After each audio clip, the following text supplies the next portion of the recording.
May want to keep your eye on the sky, though. Most of us will not be traveling by hot air balloon, but if you are planning on flying out of a plane this summer, some runway rehab at a South Florida airport could affect your plans. CBS 4's Ted Kaplan has a look at what's going on at Fort Lauderdale-Hollywood International Airport. Planes are lining up on the south runway at Fort Lauderdale-Hollywood International Airport. This is what the north runway, 10 left, looks like now. It's one massive construction zone. This is an old naval training base. Goes back to World War II. Portions of the north runway date back to 1943 when torpedo bombers were operating here. The 9,000-foot runway's old and parts of it were crumbling. A $90 million project will bring it up to speed, but it could take up to 3 months. That means that every flight from every airline will have to use just one runway.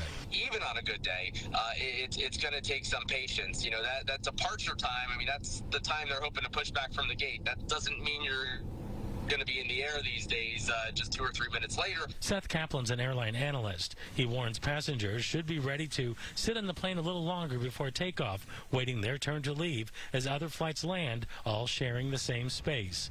And when summer storms halt traffic, you can expect backups. It takes us longer to recover after a storm, for example. You might, you know, before we had the runway closure, we would deploy flights on both runways at the same, you know, in sequence and let them go and take off. And we would clean up what basically was a backup in about 10 to 15 minutes. Now it might take us up to an hour, maybe even a little bit more. Some advice from the experts: if you have a connecting flight either here or somewhere else, factor in extra time in case of an arrival or departure delay from FLL. How close is your connection? 50 minutes in Atlanta, so that's not going to be good. Make adjustments.